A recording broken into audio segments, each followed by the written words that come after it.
Good morning all of you. आज हम लोग स्टार्ट करने जा रहे हैं हमारे बायोलॉजी सेशन के अंदर, जो मैं बॉटनी पढ़ा रहा था कंटिन्यूसली आपको। ठीक है, तो उस बॉटनी के अंदर हम लोगों का जो टॉपिक बच गया था जिसका नाम था फंगल किंगडम, जो कि हमारे चैप्टर नंबर 2 जो एनसीईआरटी का हम लोग पढ़ रहे थे हमारे नीट यूजी के लिए। एनसीईआरटी का चैप्टर नंबर 2+1 का था। बायोलॉजिकल क्लासिफिकेशन के अंदर फंगल किंगडम के बारे में पढ़ेंगे।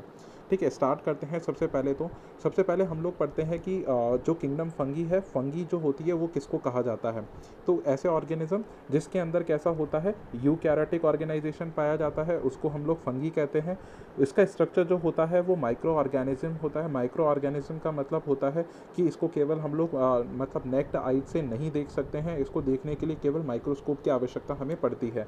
साथ में इसका जो एग्जाम्पल होता है वो होता है यीस्ट। यीस्ट का उपयोग जो होता है वो आप लोग जो जनरली डोसा बनाने के अंदर, इडली बनाने के अंदर जो करते हैं, या फिर केक बनाने के अंदर करते हैं, उसके अंदर किया जाता है।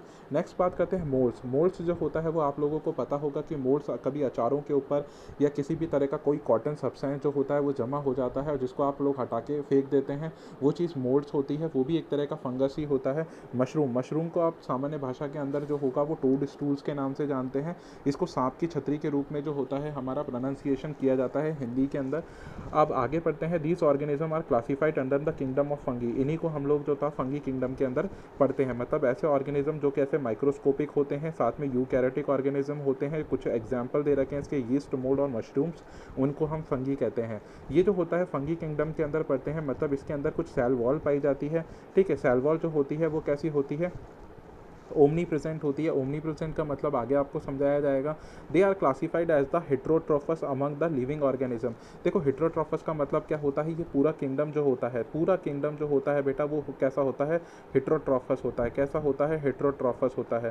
देखो, हेट्रोट्रोफस का मतलब होता है जो अपने न्यूट्रिएंट के लिए, मतलब जो अपने पूरे के पूरे सर्वाइवल के लिए किस पर डिपेंड करता है, वो हमेशा डिपेंड करता है किसी दूसरे के ऊपर। तो फंगल पूरा जो होता है वो कैसा होता है, हेट्रोट्रॉफिक होता है। कैसा होता है, हेट्रोट्रॉफिक होता है। ये मोस्ट इंपॉर्टेंट है, पूछ सकता है केवल एक ऐसे ऑर्गेनिज्म का नाम बताओ जो कि हेट्रोट्रॉफिक होता है, और बाकी सब कैसे होते हैं, हेट्रोट्रॉफिक, ऑटोट्रॉफिक या सैप्रोट्रॉफिक जो हो सकते हैं वो हो सकते हैं। ठीक है, केवल फंगी ये जो है वो हमेशा कैसा रहेगा, हेट्रोट्रॉफिक रहेगा। नेक्स्ट बात करते हैं हम, फंगल का स्ट्रक्चर कुछ पढ़ लेते हैं कि फंगल जो होता है वो कैसा दिखता है। देखिए, ये छोटे से पौधे की जैसे दिखाई देता है। जनरली ये क्या होता है, ये रूट लाइक स्ट्रक्चर आपको दिखेगा। ये इसका बेस होता है। क्या होता है, बेस। किसी भी सरफेस के सरफेस से जो होता है वो बेस के द्वारा ही चिपका हुआ रहता है। इसको हम लोग हाइफी के नाम से जानते हैं। किसके नाम से जानते हैं, हाइफी के नाम से जानते हैं। नेक्स्ट, इस बेस के ऊपर की तरफ जो होता है वो एक स्टाल के जैसा आप लोगों को दिखाई देगा। ये कुछ थैली जैसी संरचनाएं होती है जिसको हम लोग सैक भी कह सकते हैं। इसमें फूड सोर्सेज, मतलब ये क्या करता है, यहाँ से फूड सोर्सेज को सक करता है। मतलब हाइफी जो होगी ना, वो यहाँ से क्या करेगा, फूड सक करेगा और यहाँ पर क्या करेगा, उसका स्टोरेज कर लेगा। ठीक है, उसके बाद आप लोगों को कुछ ऐसे स्टाल्क जैसा दिखाई देगा। ठीक है, ये स्टाल्क, ये जो होता है वो स्टाल्क जैसा आपको दिखाई देगा, जिसके ऊपर एक बॉल जैसा स्ट्रक्चर आप लोगों को जरूर दिखाई देगा, जिसको हम स्पोरेंजियम के नाम से जानते हैं। किस नाम से जानते हैं, स्पोरेंजियम के नाम से जानते हैं। देखिए, स्पोरेंजियम जनरली जो होता है वो, स्पोरेंजियम किस काम आता है वो आपको बता देते हैं। स्पोरेंजियम जो होता है वो, हमारा स्पोरेंजियम काम किस लिए आता है भाई, इसके अंदर जो होते हैं वो स्पोर्स बनते हैं। क्या होता है, स्पोर्स बनेंगे बेटा। इसके अंदर क्या होते हैं, स्पोर्स बनते हैं। स्पोर्स जो होता है वो क्या काम करता है, वो अपनी जनरेशन को क्या करता है, आगे बढ़ाता है। क्या करता है, जनरेशन को आगे बढ़ाता है। तो आप लोगों को ध्यान रखना पड़ेगा कि ये जनरेशन को क्या करेगा, हमेशा आगे बढ़ाएगा, गो थ्रू रखेगा। ठीक है, नेक्स्ट बात करते हैं, ये केवल इसका छोटा सा ब्रीफ इंट्रोडक्शन था। नेक्स्ट बात करते हैं स्ट्रक्चर फंगी की कैसी होती है, वो आप लोगों को देखो इसमें बताई जाएगी कि ये फिलामेंटस होता है। कैसा होता है, फिलामेंटस होता है। कुछ काम का आपके लिए नहीं है, केवल आपको ध्यान रखना है फिलामेंटस होता है। केवल अगर यीस्ट को छोड़ दिया जाए तो, केवल अगर यीस्ट को छोड़ दिया जाए तो ये कैसा होता है, फिलामेंटस होता है। मतलब ये फिलामेंटस आप लोगों को बता देता हूँ। देखो, ये जो होता है ना, ये स्टार्क या फिलामेंट कहलाता है। ठीक है, ये वाला पार्ट जो होता है वो स्टार्क या फिलामेंट कहलाता है। ठीक है, नेक्स्ट बात करते हैं, ये सिंगल सेल्यूलर भी हो सकता है, मल्टी सेल्यूलर होता है। बता दूँ, सो सिंगल सेल्ड होता है वो आपका यीस्ट होता है। ठीक है, और बाकी सभी कैसे होते हैं, मल्टी सेलुलर ऑर्गेनिज्म होते हैं, केवल यीस्ट को छोड़ के। 2013 नीट के अंदर ये क्वेश्चन पूछा गया था कि सिंगल सेलुलर जो फंगस है वो कौन सी है, तो उसका आंसर था यीस्ट था। ध्यान रखना है आपको। बाकी सब होते हैं वो कैसे होते हैं, मल्टी सेलुलर ऑर्गेनिज्म होते हैं। नेक्स्ट बात करते हैं, fungi consist of a thread like structure. Fungi जो होती है वो थ्रेड लाइक स्ट्रक्चर जो होती है वो उसको क्या करती है, मतलब ओब्टेन करके रखती है, जिसको हम लोग हाइफी के नाम से जानते हैं। आपसे क्वेश्चन पूछेगा, फंगी जो होती है वो थ्रेड लाइक स्ट्रक्चर जो पाया जाता है उसको क्या कहते हैं, उसको हाइफी कहते हैं। Hyphae together form a mesh like, अब आता है स्ट्रक्चर कॉल्ड द माइसीलियम। मतलब क्या होता है ये, देखो कुछ इस तरह से, मैश का मतलब होता है कुछ ऐसे जाल जैसा बना लेती है, जिसको हम लोग, कभी आपने देखा होगा अचार के अंदर रोटी के ऊपर, कभी जैसे ये मान लो रोटी है तो रोटी के ऊपर कभी ऐसे ब्लैक ब्लैक से आपने स्पॉट्स देखे होंगे। ये ब्लैक ब्लैक से स्पॉट्स जो होते हैं वो आपको ये बताते हैं कि भाई ये जो चीज़ है वो क्या है, ये फंगस है। ठीक है, इसको हम लोग क्या कह सकते हैं, मैश लाइक स्ट्रक्चर को हम माइसीलम कहते हैं, और थ्रेड लाइक स्ट्रक्चर जो होगा उसको, देखो इसको तो आप थ्रेड कहोगे, जबकि ये पूरा जो जाल होगा इसको आप लोग क्या कहोगे, माइसीलम कहोगे। नेक्स्ट बात करते हैं, मोस्ट इंपॉर्टेंट कैरेक्टर बता देते हैं आपको फंगी का। फंगी की जो सेल वॉल होती है वो काइटिन की बनी होती है, मोस्ट इंपॉर्टेंट होता है, याद रखना इसका। ये जो इसका जो मतलब मोनोमर होता है वो NAG होता है। क्या होता है, NAG होता है ना, नाग जिसको अपन लोग कहते हैं, है ना। इसका मतलब होता है नाइट्रो अमीनो ग्लाइकोजामीन जो होता है वो इसका बना हुआ होता है। जनरली ये आपको से पूछा जाएगा कि भाई ये काइटिन का ही बना होता है क्या, नहीं, काइटिन के साथ में ये पॉलीसेकेराइड का भी बना होता है। तो आप लोगों को ये बताना होगा कि भाई जो फंगस होती है उसका सेल वॉल जो होता है वो काइटिन के साथ में पॉलीसेकेराइड का भी बना हुआ होता है। नेक्स्ट बात हम लोग अगले पॉइंट की करते हैं, देखो इसकी जो सेल वॉल होती है वो प्रोटोप्लाज्म जो होता है वो डिफरेंशिएट होता है। जैसे हम लोग बात करें कि cell wall comprise protoplasm which is differentiate into other cell part such as the cell membrane cytoplasm. मतलब ये बोल रहा है कि ये अगर यूकैरियोटिक सेल है तो उसके प्रोटोप्लाज्म में सारे के सारे सेल ऑर्गेनेल पाए जाएंगे, उन सब के नाम जो हैं वो यहाँ पर मेंशन कर रखे हैं। ठीक है, सारे के सारे सेल ऑर्गेनेल पाए जाएंगे। आपको जैसे पहले ही बता दिया गया है कि भाई यूकैरियोटिक सेल जो होती है वो सारे के सारे ऑर्गेनेल को कंप्राइज करके रखती है। नेक्स्ट हम लोग बात करते हैं, न्यूक्लियस जो होता है वो डेंस होता है। हमेशा ध्यान रखना, जो भी लिविंग बॉडी होगी या लिविंग ऑर्गेनिज्म होगा उसका न्यूक्लियस हमेशा कैसा होगा, डेंस होगा, क्लियर होगा, साथ में क्रोमेटिन थ्रेड उसके अंदर पाया जाएगा, जो क्योंकि ये यूकैरियोटिक सेल है। देन बात करते हैं आगे की तरफ, जो न्यूक्लियस होता है वो सराउंडेड होता है बाय द न्यूक्लियर मेम्ब्रेन। आपको पता है कि यूकैरियोटिक सेल की जो न्यूक्लियर मेम्ब्रेन होती है वो प्रेजेंट होती है। नेक्स्ट बात करते हैं, कुछ कैरेक्टर्स की बात करते हैं जो फंगी के अंदर पाए जाते हैं। ठीक है, फॉलोइंग कैरेक्टर जो होते हैं फंगी के जो है वो फॉलोइंग हम लोग पढ़ रहे हैं। सबसे पहले बात करते हैं, फंगी आता है यूकैरियोटिक, सबको पता है यूकैरियोटिक होती है, नॉन वेस्कुलर, क्योंकि वेस्कुलर जो सिस्टम आएगा वो प्लांटी से स्टार्ट होगा। ठीक है, तो वेस्कुलर जो होता है, नॉन वेस्कुलर, इसके लिए इसमें क्या होता है, वेस्कुलेशन नहीं पाया जाता। वो क्या करता है, न्यूट्रिशन को सक करता है, वेस्कुलेशन उसमें नहीं पाया जाता। नॉन मोटाइल होता है, भाई फंगी एक जगह से चलकर आगे की तरफ नहीं जाएगा। नेक्स्ट बात करते हैं, देखो सबसे पहले यूकैरियोटिक हो गया, नॉन वेस्कुलर हो गया, नॉन मोटाइल हो गया, एक जगह से दूसरी जगह नहीं जाएगा, और हेटेरोट्रॉफिक होता है। मतलब ये तो इसके अंदर बिल्कुल कंफर्म कर रखा है, केवल हेटेरोट्रॉफिक पाया जाएगा और किसी भी प्रकार का न्यूट्रिशन इसमें नहीं पाएगा। अब बात करते हैं अब आता है यूनिसेल्युलर और फिलामेंटस। फिलामेंटस आप लोगों को बताया पीछे की तरफ कि इसमें हाइफी पाई जाती है। हाइफी जो होता है वो फिलामेंट जैसा या थ्रेड लाइक स्ट्रक्चर जैसा दिखता है। यूनिसेल्युलर होता है, मतलब इसमें क्या होता है, मतलब एक ही सेल होता है। हाँ, नेक्स्ट बात करते हैं रिप्रोडक्ट। अब आता है reproduce mean of spore. Reproduce जो होता है वो किससे करता है, स्पोर से करता है। तो आप लोगों को बता दूं, यहाँ पर जो स्पोर जो आपको दे रखा है, ठीक है, स्पोर्स दो दे रखा है, वो हमेशा ध्यान रखना, ये स्पोर्स द्वारा जो रिप्रोडक्शन होगा वो हमेशा किस तरह का होगा, एसेक्सुअल होगा। किस तरह का होगा, एसेक्सुअल। पूछ सकता है भाई फंगस जो होती है वो रिप्रोडक्शन में किस तरह से जो होती है वो करती है, तो आप लोगों को बताना होगा एसेक्सुअल में भी कौन सा, स्पोर्स के द्वारा करती है। ठीक है, नेक्स्ट बात करते हैं आगे की तरफ, हम आगे पढ़ते हैं हमारे नेक्स्ट टॉपिक की तरफ। फंगस जो होती है वो exhibit the phenomena of the alternation of generation. देखो इसमें अल्टरनेशन और जनरेशन जो होता है वो बहुत ही रेयरली इसमें पाया जा सकता है। नेक्स्ट बात करते हैं, फंगी लैक ऑफ क्लोरोफिल। देखो फंगी जो होता है वो अगर उसके पास क्लोरोफिल होता तो वो क्या कर सकती थी, ऑटोट्रॉफिक की श्रेणी में आ सकती थी, लेकिन ऐसा कुछ भी नहीं है, क्योंकि आप लोगों को पहले ही बता दिया गया है कि ये हेटेरोट्रॉफिक ऑर्गेनिज्म होता है। अब आता है hence can not perform the photosynthesis, इसलिए ये फोटोसिंथेसिस नहीं करती है। नेक्स्ट बात करते हैं, fungi store their food in the form of starch. Fungi जो होती है वो इस मामले के अंदर प्लांट से सिमिलर है, क्योंकि वो अपने फूड को स्टार्च के रूप में क्या करती है, स्टोर करके रखती है। तो आपसे कभी पूछ सकता है कि क्या सिमिलरिटीज़ है, तो वो स्टार्च की फॉर्म के अंदर फूड को स्टोरेज करती है पर फोटोसिंथेसिस को नहीं करती है, ये ध्यान रखना है। Biosynthesis of a chitin occur in the fungi. आपको पता है कि फंगल का जो सेल वॉल जो होती है वो काइटिन की बनी हुई होती है।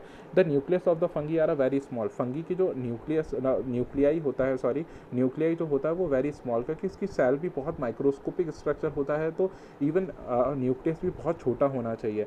Fungi have a no embryonic stage, भाई इसके अंदर जो होता है वो जायगोट नहीं बनता तो एम्ब्रियो नहीं बनता, एम्ब्रियो नहीं बनता है तो एम्ब्रियोनिक स्टेज कहाँ से आ जाएगी, ठीक है, क्योंकि ये एसेक्सुअल रिप्रोडक्शन कर रहा था। Develop from the spores, spores से डेवलप होता है वो भी एसेक्सुअल डिवीजन के द्वारा। The mode of a reproduction is a sexual और एसेक्सुअल, अगर सेक्सुअल पाया जा सकता है तो वो आगे हम लोग उसकी क्लास में पढ़ेंगे, पर जनरली जो होगा वो एसेक्सुअल पाया जाएगा, ठीक है। सेक्सुअल पाया जाएगा तो उसके अंदर एम्ब्रियो नहीं बनता, मैंने आपको पहले ही बता दिया। अगला बात करते हैं, some fungi are the parasitic and infect the host, fungi जो होती है पैरासिटिक होती है, वो इन्फेक्ट करती है होस्ट को इन्फेक्शनस थ्रेड के द्वारा, ठीक है। Fungi produce a chemical called the pheromones which lead to sexual production in the fungi, ये कभी कभी क्या करती है फेरोमोन्स को जनरेट कर लेती है और उसके द्वारा सेक्सुअल रिप्रोडक्शन करती है। मैं आपको बताऊंगा, इसका डीपली स्टडी हम लोग करेंगे। नेक्स्ट बात करते हैं, आप लोगों को ये याद रखना होगा क्योंकि नीट के अंदर सीधे स्टेटमेंट उठकर आ सकते हैं, तो मैंने यहाँ पर आप लोगों को एक बहुत मतलब डीपली जाते हुए और आपको एक एक स्टेटमेंट को क्लियर कर रहा हूँ। ये पूरा का पूरा कंप्राइज करा हुआ है हमारी NCERT +1 से। नेक्स्ट बात करते हैं example include the mushroom moulds और यीस्ट के बारे में, जो मैं आपको पहले ही कंफर्म कर चुका था, ठीक है। नेक्स्ट हम लोग बात करते हैं बेटा क्लासिफिकेशन ऑफ फंगी की। मोस्ट इंपॉर्टेंट टॉपिक हमारे पास में आ चुका है कि फंगी का जो क्लासिफिकेशन होता है वो, तो अगर कोई भी क्लासिफिकेशन होता है वो कुछ ना कुछ उसका कुछ ना कुछ आधार होता है, उसका कुछ बेस होता है। उस बेस पे हम बात करेंगे कि based on the different modes किसके सब्जेक्ट में आता है, ऑब्जेक्ट को देख इसके अंदर बात करते हैं, मोड्स के आधार पर बात करते हैं। जैसे सबसे पहला मोड आता है न्यूट्रिशन के आधार पर क्लासीफाइड करा गया है, तो सर न्यूट्रिशन के आधार पर कितने तरह में बांटा गया है, 3 ग्रुप्स में बांटा गया है। पहला आता है सिम्बायोटिक, जैसे आप लोगों को पता है कि लाइकेन के साथ में सपोज करिएगा, जैसे मैंने बात करी कि बेटा ये एक लाइकेन है, ठीक है, ये वाला जो है वो क्या है, एक लाइकेन है ना। अब इस लाइकेन के ऊपर देखिएगा, जनरली ये वाला जो हो गया वो हमारा लाइकेन हो गया। अब लाइकेन के ऊपर कभी कभी छोटे छोटे से क्या हो जाते हैं, ये यहाँ पर आकर एल्गी बैठ जाती है, ठीक है। लाइकेन जो होता है ना उसके ऊपर आके छोटी छोटी क्या बैठ जाती है, एल्गी बैठ जाती है। देखो जनरली ये जो नीचे वाला जो जैसे मैंने आपको अभी बताया कि जो नीचे वाला लाइकेन पूरा हो गया, तो इसके 2 पार्ट होते हैं लाइकेन के। पहला तो हो गया एल्गी और दूसरा जो होता है वो नीचे आपको येलो कलर का दिख रहा होगा, इसको हम लोग कहेंगे फंगस, ठीक है। तो पूरा जो लाइकेन होता है ना बेटा, वो किसका बना हुआ होता है, एक तो हो गया हमारा एल्गी वाले से और एक होता है हमारे किससे, ये वाला ऊपर वाला तो हो गया हमारे एल्गी से, ठीक है, ये वाला हो गया ऊपर वाला एल्गी से हो गया, है ना, और नीचे वाला जो होता है वो हमारा किससे हो गया, फंगस से हो गया, ठीक है। यहाँ पर जो हो गया बेटा वो फंगस हो गया, तो फंगस से हो गया और एल्गी से हो गया, इन दोनों से मिलने से क्या बनता है, लाइकेन बनता है, ठीक है। आपको अगर दिखने में दिक्कत आ रही होगी तो मैं थोड़ा सा इसको डार्कन कर देता हूँ, तो इसको हम लोग क्या कहते हैं बेटा, लाइकेन कहते हैं, ठीक है। लाइकेन जो होता है, देखो इसका मतलब क्या हो गया, यहाँ पर मैं लिख देता हूँ ये फंगी है, ठीक है। अब फंगी जो होता है, देखो एक हो गया फंगी, है ना, फंगी, और एक होता है एल्गी, ये दोनों के मिलने से क्या बनता है, लाइकेन बनता है। तो लाइकेन जो होता है वो सिम्बायोटिक नेचर शो करता है, क्योंकि एल्गी जो होती है, आपको पता है एल्गी जो होती है वो यूकैरियोटिक सेल है जिसमें प्लाज्मिड होता है, तो ये क्या कर सकती है, फोटोसिंथेसिस करके क्या बना सकती है, C6H12O से ग्लूकोज बनाती है। जबकि जो फंगस होती है वो क्या करती है, इसको रहने के लिए शेल्टर प्रोवाइड कर देती है कि भाई तू मेरे पास में रह ले, और एल्गी जो होती है वो उसको कहती है चल मैं तेरे पास रह लूँगी, लेकिन मैं तेरे को क्या करूँगी, बदले में खाना दे दूँगी, बस तेरे को मेरे पास में रखना होगा, ठीक है, मतलब मेरे को साथ में रखना होगा। तो फंगस कहती है चलो ठीक है, और मैं साथ में नाइट्रोजन फिक्सेशन कर भी तेरे को दे दूँगी, तो इससे क्या होगा कि हम दोनों के बीच में एक दोस्ती वाला रिश्ता बन जाएगा। इसको हम लोग क्या कहते हैं, सिम्बायोटिक नेचर कहते हैं। तो समझ में आ जाएगा आप लोगों को, इस तरह से क्या होता है, ये एक दूसरे से क्या करते हैं, कॉम्प्रोमाइज़ करके साथ में रहते हैं, ठीक है। तो इसके बारे में तो आप लोगों को मैंने बता दिया भाई, ये जो चीज़ है वो क्या चीज़ हो गई, ठीक है। नेक्स्ट अगर हम लोग आगे की तरफ बात करते हैं तो बेटा देखिएगा, दूसरा नेचर आता है पैरासिटिक नेचर आता है। पैरासिटिक जो होता है वो उसके अंदर क्या होता है भाई, जैसे 2 ऑर्गेनिज्म हो गए, एक ये तो हो गया फर्स्ट नंबर वाला और ये वाला हो गया हमारे सेकंड नंबर वाला, ठीक है। मान लो कि ये इसके ऊपर क्या कर रहा है, सेकंड वाला फर्स्ट पे डिपेंड कर रहा है ना, फर्स्ट वाला सेकंड वाले पे क्या कर रहा है, डिपेंड कर रहा है, तो इसको तो इससे प्रॉफिट हो जाएगा, जबकि इसको क्या होगा, इससे लॉस हो जाएगा। तो इस कंडीशन में एक ऑर्गेनिज्म को प्रॉफिट होना चाहिए और दूसरे ऑर्गेनिज्म को क्या होना चाहिए, मतलब लॉस होना चाहिए। तो ये जो नेचर पाया जाता है वो पैरासिटिक नेचर पाया जाता है। यहाँ पर सेकंड वाला जो नेचर होगा वो पैरासिटिक नेचर शो करेगा, जबकि ये वाला जो होगा वो बेटा होस्ट सेल का नेचर शो करेगा, ठीक है ना। तो पैरासाइट जो होता है, जैसे पक्सीनिया की बात करते हैं, जैसे हम लोग बात करते हैं पक्सीनिया की, बक्सीनिया जो होता है वो भी क्या करता है, जैसे आप लोगों को पता होगा वीट के ऊपर जो होता है रस्टिंग जो बीमारी हो जाती है, वीट मतलब गेहूं पे जो रस्टिंग बीमारी होती है वो पक्सीनिस ग्रामिनिस से होती है बेटा। उसका मतलब क्या होगा कि पक्सीनिया क्या करती है, जैसे बात करिए गेहूं जो होता है वो गेहूं के ऊपर क्या करती है ना, पक्सीनिया छोटी छोटी सी ऐसी रस्ट बना लेती है, जिसके कारण क्या होता है, ये पूरा का पूरा जो होगा पौधा खराब हो जाएगा, खराब हो जाता है। इसका मतलब क्या होता है, पक्सीनिया को तो यहाँ से क्या मिल जाता है, प्रॉफिट हो जाता है, लेकिन इसको क्या हो जाता है, गेहूं के पूरे उसको लॉस हो जाता है। तो इस तरह से क्या हो जाएगा, पूरे कॉम्प्रोमाइज़ जो होता है उसमें एक जने को क्या होता है, लॉस होता है, और एक जने को क्या होता है, प्रॉफिट होता है। तो उसका एग्जाम्पल याद रखना है, पक्सीनिया होता है। सैप्रोफिटिक का मतलब होता है मरी हुई चीज़ों को खाना। मान लो कि ये पत्तियाँ जो है, ये पत्ती जो है वो मर गई है, मतलब ये डेड हो चुकी है, तो इसके ऊपर क्या आएगा ना बेटा, इसके ऊपर छोटा सा फंगस आकर क्या हो जाएगा, जम जाएगा, और इसको क्या करेगा, रस्टिंग करना, मतलब इसको क्या खराब करना स्टार्ट कर देगा।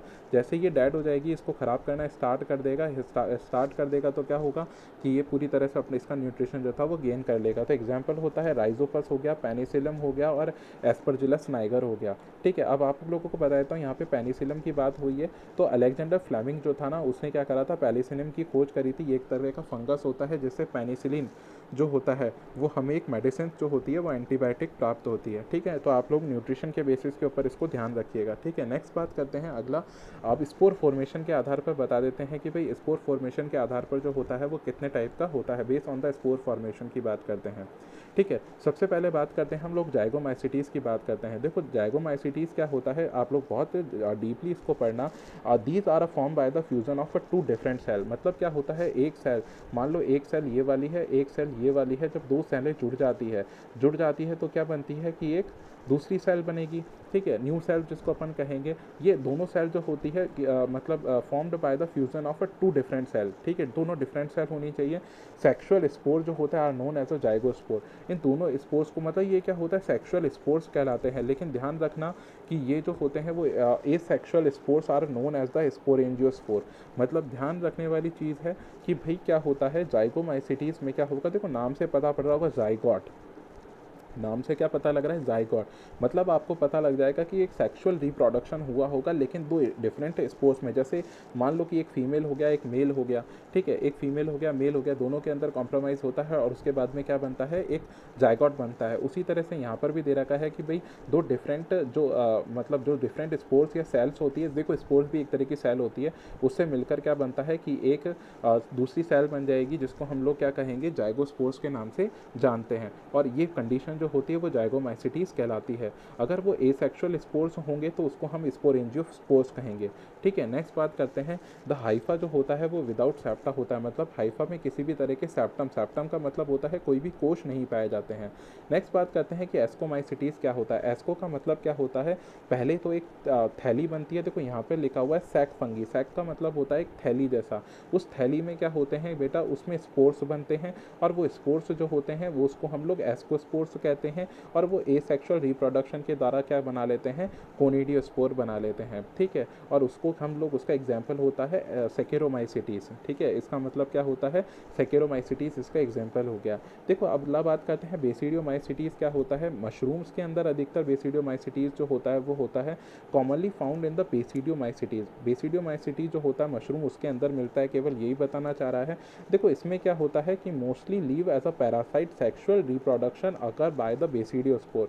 मतलब इसमें भी क्या होते हैं, जो स्पोर बनते हैं उसको बेसिडियोस्पोर बोलेंगे, और उसमें सेक्सुअल रिप्रोडक्शन होता है, ठीक है। अगर एसेक्सुअल रिप्रोडक्शन होगा तो उसको हम लोग क्या कहेंगे, कोनिडिया कहेंगे, और अगर फ्रेगमेंटेशन होगा उसके अंदर तो हम लोग उसको बडिंग कहेंगे। तो इसका एग्जाम्पल जो आ जाता है ना वो अगेरिकस आ जाता है, ठीक है, अगेरिकस आ जाता है। जनरली आप लोग इसके जो नाम होंगे ना, जैसे कोनिडिया कहते हैं, कोनिडिया भी क्या होता है, एक तरह का स्पोर्स होता है। बडिंग जो होता है वो फ्रेगमेंटेशन मतलब रिप्रोडक्शन का एक टाइप होता है, जिसको हम लोग क्या कहते हैं, बडिंग कहते हैं, ठीक है। नेक्स्ट बात करते हैं अगला, ड्यूटेरोमाइसिटीज़ क्या होता है। देखो किसी भी प्रकार का ये ड्यूटेरोमाइसिटीज़ जो होता है वो एक इस प्रकार का है जिसके अंदर किसी भी तरह के रिप्रोडक्शंस यूनिट के बारे में हमें बिल्कुल पता नहीं है, लेकिन अगर भविष्य के अंदर हमको इसके बारे में पता लगेगा ना बेटा, तो उसको हम लोग ड्यूटेरोमाइसिटीज़ के चैम्बर के अंदर मतलब ड्यूटेरोमाइसिटीज़ के कॉलम के अंदर मेंशन कर देंगे। ठीक है, इसमें केवल इतना ही दे रखा है, they do not reproduce sexually asexually reproduction occur by the conidia. केवल मतलब कोनिडिया के द्वारा रिप्रोडक्शन होता है, ना तो इसके बारे में हमें सेक्सुअल के बारे में पता है, ना ही हमें एसेक्सुअल के बारे में पता है। ठीक है, जैसे ट्राइकोडर्मा जो होता है वो इसका एग्जाम्पल होता है। ये एनसीईआरटी का मोस्ट इंपॉर्टेंट टॉपिक आप लोगों को मैंने मतलब पढ़ाया है, तो आप लोग इसको थोड़ा बहुत ध्यान से या डीपली पढ़िएगा। मैं आप लोगों को इसके बारे में थोड़ा सा और बाद में बता दूंगा। ठीक है, नेक्स्ट बात करते हैं बेटा रिप्रोडक्शन इन फंगी। फंगी के बारे में जो मतलब मेनली हमें पूछा जाएगा वो क्या चीज़ होती है। जैसे बात करते हैं अगर मैंने आपको बात करी है कि भाई कैसे होगा, तो देखो सबसे पहले एक यीस्ट सेल की बात करते हैं। आपको पता है कि यूनिसेल्युलर यीस्ट सेल है, इसके अलावा सारे फंगस कैसे होते हैं, मल्टी सेल्युलर होते हैं। ठीक है, नेक्स्ट बात करते हैं, अगर हम लोग जैसे मैंने बात करी कि ये पूरी की पूरी क्या है, एक सेल है। कौन सी सेल है, यीस्ट सेल है। सबसे पहले इसके अंदर बेटा क्या होगा, ग्रोथ होगा। क्या होगा, ग्रोथ होगा। ग्रोथ होगा, सबसे पहले ये सेल क्या करेगी, ग्रोथ करेगी। ग्रोथ करेगी तो फूल रही है। फूलने के बाद में क्या होता है, इनके न्यूक्लियोप्लाज्मिक रेशो, देखो न्यूक्लियोप्लाज्मिक और साइटोप्लाज्मिक जो रेशो होता है वो क्या होता है, वो गड़बड़ हो जाता है। न्यूक्लियोप्लाज्मिक और साइटोप्लाज्मिक रेशो जो होता है वो क्या होता है, गड़बड़ होता है। गड़बड़ होने को ही हम लोग क्या कहते हैं, ग्रोथ कहेंगे। ग्रोथ हुई, देखो ग्रोथ हो रही है। ग्रोथ होने के बाद में इसके ऊपर छोटी सी एक बड बनने लग गई, लेकिन ध्यान रखिएगा ये बड अभी इसके पेरेंट्स से जुड़ी हुई है। ठीक है, आप लोगों ने देखा थर्ड नंबर जो दे रखा है, ये जो बड है अभी किससे जुड़ी हुई है, इसके पेरेंट्स से जुड़ी हुई है। मतलब उसके बाद क्या होगा, एक एक करके ये है ना बर्ड जो होती है वो लगातार क्या करती जाती है, एक एक करके डिवीज़न करती जाती है और बर्ड खूब सारी बनती जाती है। आफ्टर ऑल क्या होता है कि भाई जब ये बर्ड जो होती है पूरी तरह मेच्योर हो जाती है, तो ये क्या कर जाती है अपने इस पेरेंट से, मतलब ये वाला जो है वो इसका पेरेंट कहलाता है। क्या कहलाता है, ये पेरेंट कहलाता है। जबकि ये सारी जो होती है वो क्या कहलाती है, इसकी ऑफ स्प्रिंग कहलाती है। ये ऑफ स्प्रिंग से क्या हो जाता है, ऑफ स्प्रिंग जो होती है वो पेरेंट से अलग हो जाती है और आगे जाकर क्या करती है, इंडिविजुअल ग्रोथ करने लग जाती है और एक नई वापस से यीस्ट सेल बन जाती है। ठीक है, तो इसको हम लोग क्या कह सकते हैं, बडिंग कह सकते हैं। बडिंग इंपॉर्टेंट है आप लोगों के लिए। ठीक है, नेक्स्ट बात करते हैं, देखो रिप्रोडक्शन की बात करते हैं। देखो अगर मैंने आप लोगों को पीछे जो चीट छोड़ दी थी, आप लोगों को होप आपको समझ में नहीं आई हो, वैसे तो आ गई होगी, अगर नहीं आई हो तो मैं आप लोगों को इसमें टैली कर देता हूँ एक बार। देखो reproduction in the fungi is both by the sexual and asexual. Sexual asexual होता है, जनरल पूछा जाएगा तो एसेक्सुअल लगा के आना बेटा। The sexual mode of a reproduction is referred to the telomorph and the sexual mode of a reproduction is a reference to the anamorph। देखो टीलोमॉर्फ और एनामॉर्फ का मतलब क्या होता है कि भाई देखो एनामॉर्फ का मतलब क्या होता है कि मॉर्फिज्म का मतलब होता है कि भाई रूप जो होते हैं उसके, मतलब जितने प्रकार के वो पाए जा सकते हैं। तो टीलोमॉर्फ जो होता है वो होता है इसके हेड पीस की तरफ होगा, और एनामॉर्फ का मतलब होता है कि वो बदलते रूपों के साथ में होगा। देखो कैसे, सबसे पहले बात करते हैं वेजिटेटिव रिप्रोडक्शन की। वेजिटेटिव रिप्रोडक्शन जो होता है बडिंग, बडिंग जैसे होती है, आप लोगों को पीछे मैंने पढ़ाया था, ये देखो बडिंग, ये जो हो रही है बड बन रही है ना, एक के बाद एक के बाद एक जो हो रहा है ये बडिंग हो रही है। वेजिटेटिव रिप्रोडक्शन का पार्ट होता है ये वाला। नेक्स्ट बात करते हैं दूसरा बडिंग फिजन। फिजन का मतलब देखो क्या होगा, अगर मैंने बात करी फिजन का मतलब क्या होगा कि अगर ये सेल बीच में से दो पार्ट में बन जाए, ठीक है, बीच में से क्या हो, दो पार्ट में बन जाए, तो एक सेल ये हो गई, एक सेल ये हो गई, और बीच में क्या होगा, इसका न्यूक्लियस बन जाएगा। तो इसको हम लोग क्या कहेंगे, फिजन कहेंगे बेटा। नेक्स्ट बात करते हैं, उसके बाद होता है फ्रेगमेंटेशन। फ्रेगमेंटेशन का मतलब क्या होगा, देखो देखो अभी तो देखो अगर हमने बात करी है कि यहाँ पर क्या हुआ है, फिजन हुआ है, तो फिजन के अंदर ये दोनों सेल जो होती है वो कैसी होनी चाहिए, इक्वल होनी चाहिए। कैसी होनी चाहिए, इक्वल होनी चाहिए। अगर बेटा क्या हो कि इसके अंदर क्या हो, केवल एक छोटा सा टुकड़ा टूट जाए, तो एक सेल तो क्या बहुत ही छोटी बने और एक सेल जो होती है वो बहुत बड़ी बने, है ना। मतलब इन दोनों के कंपैरिजन में बात कर रहा हूँ तो ये बड़ी बने, और दोनों सेल जो होता है उनके अंदर मटेरियल भी, न्यूक्लियोप्लाज्म भी, साइटोप्लाज्म भी अलग अलग हो, तो इस तरह को हम लोग कहते हैं फ्रेगमेंटेशन। फ्रेगमेंट का मतलब होता है छोटे छोटे खंडों में बढ़ जाना, तो ये फ्रेगमेंट्स कहलाएंगे बेटा। इसको हम लोग क्या कहेंगे, फ्रेगमेंटेशन कहेंगे। तो तीन तरह की चीज़ें हो गई, सबसे पहला हो गया बडिंग, दूसरा हो गया फिजन, और तीसरा हो गया फ्रेगमेंटेशन। एसेक्सुअल रिप्रोडक्शन की बात करते हैं with the help of spore. आपको पहले ही बता चुका हूँ, ये स्पोर्स के द्वारा होता है। नेक्स्ट बात करते हैं कि देखो कोनिडिया स्पोर का मतलब क्या होता है। देखो कोनिडिया के मतलब मैं बता देता हूँ। देखो एक मान लो कि ये स्पोर्स है, ठीक है, स्पोर्स है, इसके ऊपर कुछ कुछ मतलब एक सेल है, इसके ऊपर देखो, इसके ऊपर क्या पाया जा सकता है, कुछ कुछ ऐसे फ्लैजिला पाए जा सकते हैं, या इसके ऊपर कुछ सीलिया पाए जा सकते हैं, जो इसको क्या करते हैं चलने में, मतलब इसको मोटाइल बनाने में सहायता करते हैं, ठीक है। इसको क्या करते हैं बेटा, मोटाइल बनाने में इसकी सहायता करते हैं। Sorry for the inconvenience. जैसे बात करते हैं, जैसे ये मोटाइलिटी, मतलब इसको मोटाइल बनाते हैं। क्या बनाते हैं, मोटाइल बनाते हैं। मोटाइल का मतलब होता है चलयमान, है ना, या चलयमान। चलयमान का मतलब होता है इसको चलनशील बनाते हैं, ठीक है, ताकि ये क्या करे, एक जगह से दूसरी जगह पर जा सके, ठीक है। ये इसको हम लोग कोनिडिया कहते हैं। मेनली जो होते हैं बेटा ये मेल स्पोर कहलाते हैं। क्या कहलाते हैं, मेल स्पोर होते हैं, ठीक है। और जो नॉन मोटाइल होते हैं वो क्या कहलाते हैं, फीमेल स्पोर कहलाते हैं। नेक्स्ट बात करते हैं, देखो ये जू स्पोर या कोनिडिया के द्वारा हो सकता है, और जो या फिर स्पोर एंजियोस्पोर। स्पोर एंजियोस्पोर का मतलब क्या होता है, जैसे मैं आप लोगों को पहले बता देता हूँ। स्पोर एंजियोस्पोर का मतलब क्या होता है, देखिएगा, यहाँ पर आप लोगों को पहले बता दिया था कि बेटा यहाँ पर क्या होती है कि स्पोरेंजिया पाई जाती है। क्या पाई जाती है, स्पोरेंजिया पाई जाती है। देखो ये रही स्पोरेंजियम, दिख रही है। स्पोरेंजियम के अंदर क्या पाए जाते हैं, स्पोर पाए जाते हैं। क्या पाए जाते हैं, स्पोर्स पाए जाते हैं।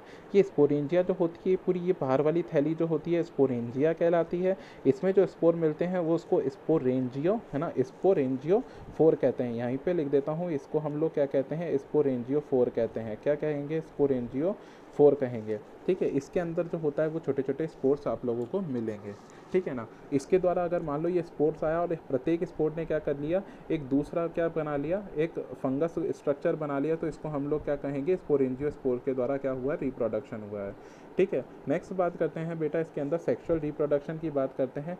सेक्सुअल रिप्रोडक्शन आपको पता है एस्कोमाइसिटीज़ के अंदर पहले बताया था एस्कोस्पोर पाए जाते हैं। अगर एक थैली के अंदर, मान लो ये थैली है, उस थैली के अंदर छोटे छोटे स्पोर्स मिलते हैं, तो इसको एस्कोस्पोर्स कहेंगे। एस्कोस्पोर क्या होंगे, बाहर की तरफ आएंगे। बाहर की तरफ आने के क्या होगा कि फिर इन दोनों के बीच में जो स्पोर्स होते हैं वो मिलेंगे, आपस में फ्यूज़ होंगे, और एक नया जो होता है वो इंडिविजुअल बना लेंगे। तो इससे क्या होगा, जैसे मेल फीमेल में स्पर्म और ओवम से क्या होता है, एक नया जायगोट बन जाता है, उसी तरह एस्को स्पोर जो होता है उसका निर्माण होता है। उसी तरह बेसिडियोमाइसिटीज जो होता है वो भी ये बेसिडियोस्पोर्स कहलाते हैं, और उसी तरह से जो होता है वो स्पेर कहलाता है, ठीक है। आगे अगर आपको जब प्लांट किंगडम पढ़ाया जाएगा तो इसके बारे में मैं आपको रिप्रोडक्शन जब पढ़ाऊंगा ना, तो उसके अंदर इसके बारे में भी थोड़ा बहुत मेंशन कर दूंगा, ठीक है। नेक्स्ट बात करते हैं, द कन्वेंशनल आता है mode of a sexual reproduction is not always observe in the kingdom fungi. मैंने आपको बता चुका है कि भाई सेक्सुअल रिप्रोडक्शन जो होता है वो जनरली इसमें नहीं देखा जा सकता है। बार बार कहता हूँ, इसमें ए सेक्सुअल मिलता है, यही लगा के आना। एनसीईआरटी की पूरी हेडलाइन में जो था वो यही दे रखा था। नेक्स्ट बात करा है, in some fungi the fusion of a two haploid hyphae does not result in the formation of diploid cell. In such a case there appear a intermediate stage called the dikaryophase, जिसको अपन कहते हैं dikaryophase कहते हैं। This stage is follows by the formation of the diploid cell.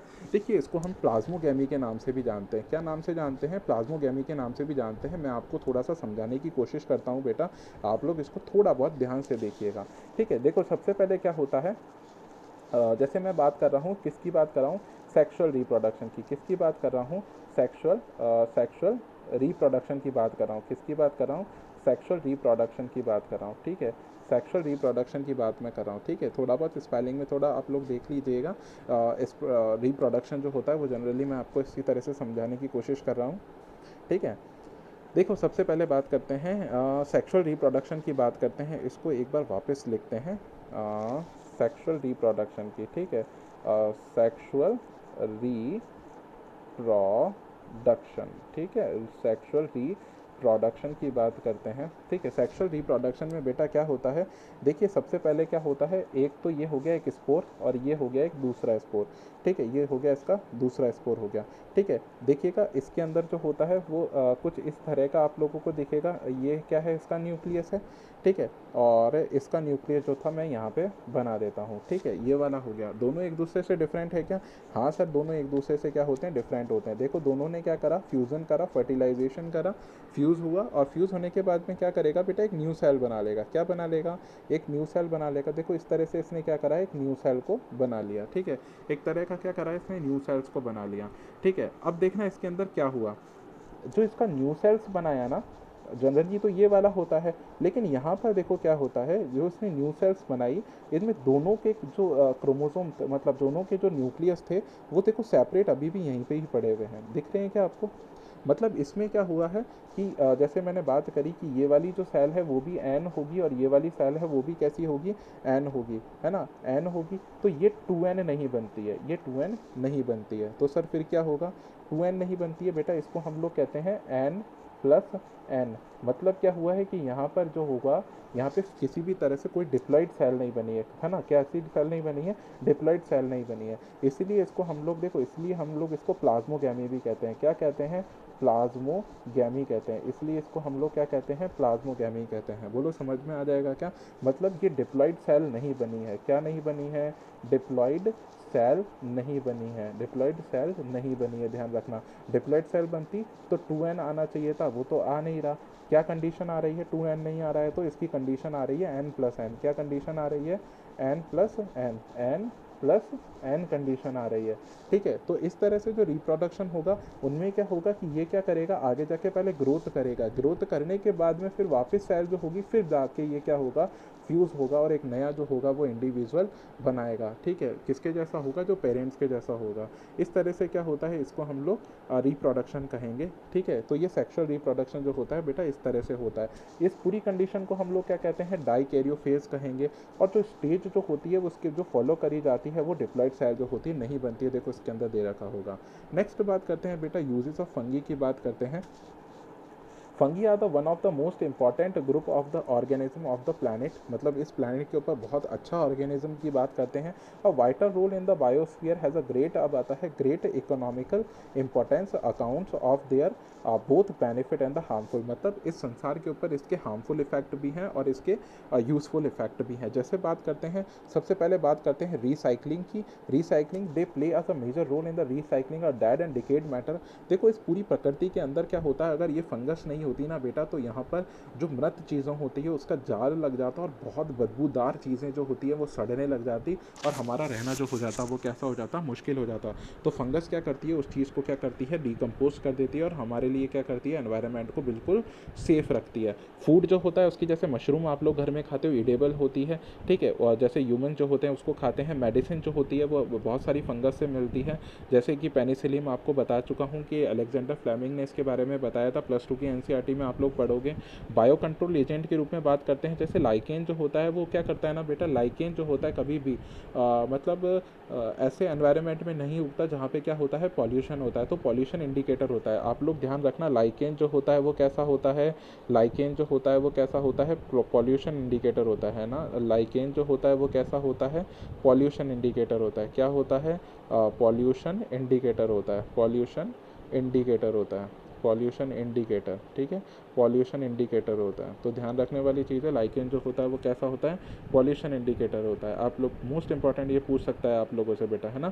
Next बात करते हैं कि हम आगे, बोलो सर, कि देखो माई बायोलॉजिकल कंट्रोल आपको बता दिया। फूड स्पॉइलेज, फूड स्पॉइलेज क्या करता है भाई, रिसाइकलिंग करने में काम करता है, ख़राब चीज़ों को क्या कर लेता है, वो हमारे लिए इकोनॉमिकली इंपॉर्टेंट चीज़ें बनाने में काम में आ जाता है। नेक्स्ट बात करते हैं, कुछ फंगल के एग्जाम्पल भी देख लो यहाँ पर। Following are the common example of the fungi. सबसे पहले बात करते हैं यीस्ट, इससे क्या बना सकते हैं हम, इडली डोसा, ये हमारे मेंशन कर रखा है, आप लोग ध्यान देना।